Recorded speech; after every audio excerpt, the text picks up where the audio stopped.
Meron po ba talagang political pressure para tanggalin ang security ng ating Vice President? Wala pong political pressure. Remember, this is a police unit, it's a professional police po. They are all graduates and di po kami kagaya dati na graduate po so ang mga police po natin. And we want to make sure that they are being deployed properly. But in the case of the Vice President, do you think may threat sa kanya o wala? Sir, wala po siyang threat. Wala po kami nakita. Ang naiwan po sa kanya is 358 AFP personnel. Pero ito lang, I am just appealing to you, panirating ko lang sa'yo. Kung pwede, balik mo. Thank you very much. Salamat. Tinatanong po talaga ng taong bayan na hindi lamang po ang masasabi nating, alam nyo naman, hati ang ating bayan pero lahat nagtatanong dito, ano po ba ang katotohanan? Meron po ba talagang political pressure para tanggalin ang security ng ating Vice President? Nasa inyo po yan, sir, kung gusto niyo pong sagutin o hindi. You may respond, Chief PNP. Thank you, our Senator. No, that's yun po yung sinabi niyo. Wala pong political pressure. Ang ginagawa po natin is really to rationalize po yung deployment ng PNP natin. And we have to make sure, no po, sabi po nila, alam mo, sir, ang nangyari po, not only the Vice President, our Vice President na nagalit po sa atin at kalim po na it's a political, no, not even. Marami po kami tinanggalan. Even yung mga classmate ko, ng mga general, sabi ko, it's a time na talagang we have to rationalize. And in fact, we have already made yung sa policies natin na kung may mga threat, yung mga, then when they retire, kasi may mga threat, is only about 6 months. And afterwards, they can ask kung meron po talagang threat. And we have to make sure, no, ang deployment po, we have to refrain po yung kasi, ang term po natin, VIP, ang security. No, there's no term as VIP. Remember, this is a police unit, it's a professional police po. They are all graduates and di po kami kagaya dati na graduate po so ang mga police po natin. And we want to make sure that they are being deployed properly. Tinanggal po natin yan because ang gusto po natin, we have to professionalize po yung PSPG and make sure na dalawa po yung criteria. High threat, high security threat, and medium security threat, and no threat at all. We want to make sure that there is already a perceived threat. And there's a difference between a perceived threat and an actual threat. Dati kasi, VIP ang tawag natin, that's a perceived threat. Kaya nga sinasabi po natin, and we have to rationalize and we have to change our policies regarding po dun sa deployment ng tao. Kasi ang sasabi ko nga, we need more people on the ground. Marami po kami talagang kulang. And to be honest, sir, talagang ang gusto po natin, talagang ibaba yung mga tao natin or very strict police procedures natin.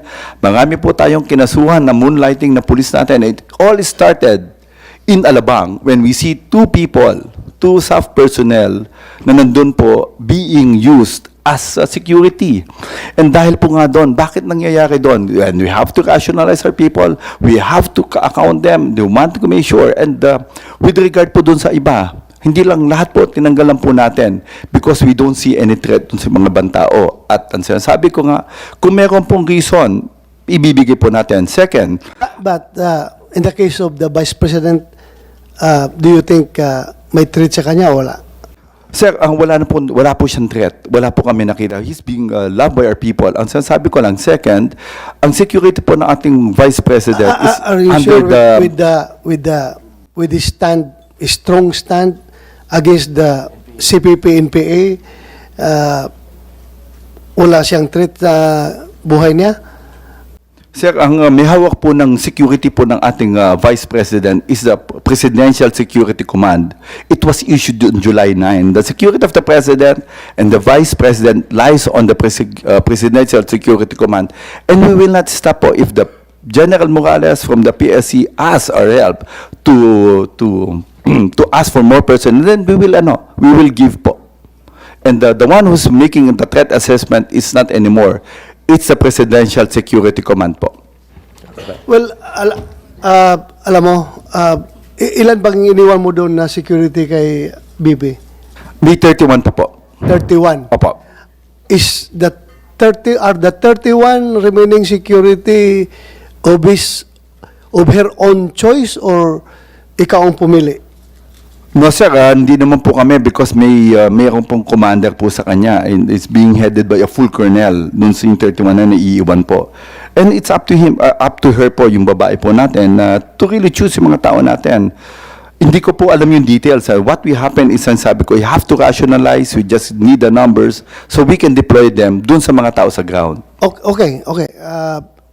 In behalf of the Vice President and in behalf of the Filipino people who want that our Vice President is properly secured and protected, can I ask you, for the record, that yung iniwan mo na 31, pwede ba nabigyan mo ng laya yung ating Vice President kung sino sa kanyang mga former security ang pwedeng iiwan mo? Kasi ang reklamo nga niya, may iniwan ka nga pero hindi niya kilala, hindi siya komportable.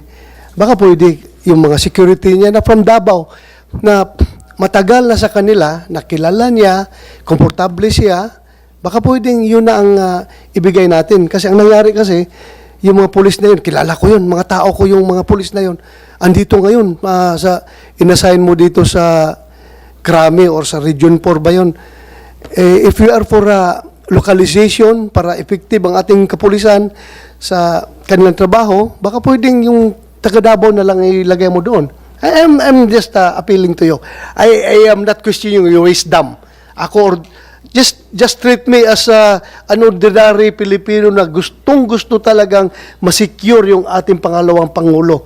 Baka pwede naman na papiliin mo siya kung sino yung gusto niyang maiwan doon. Ilan ang tinanggal mo, Marvin? 75.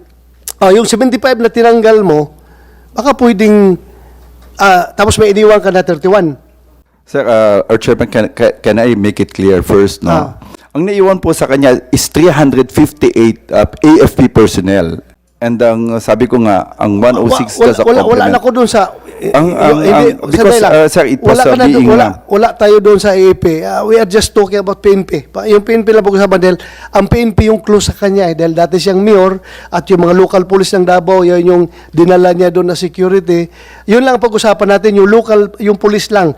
Kung yung 31 na yun na iniwan mo, pwede ba na pagbigyan natin ang pangalawang Pangulo na pumili siya kung sinong gusto niyang ma-retain doon na 31. Wala problema. Kahit na hindi mo na ibalik yung 75 na tinanggal mo, okay na yun. Gamitin natin yun sa police visibility.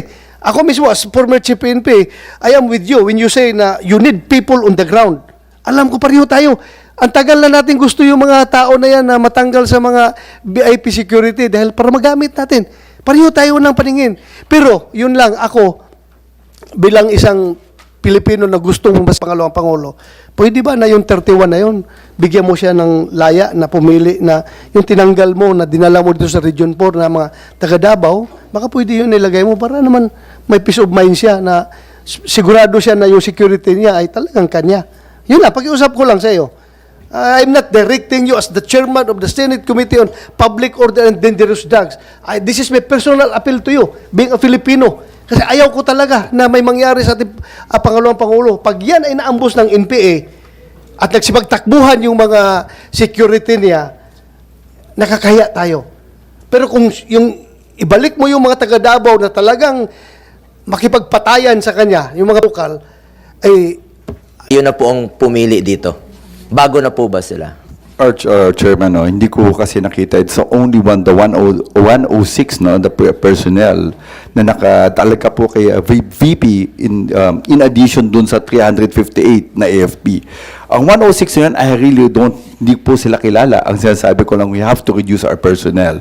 Based dun sa recommendation po ng PSBG commander, I have to talk to these people and talk to the chief of staff of the VP kung tama po yung numbers, no.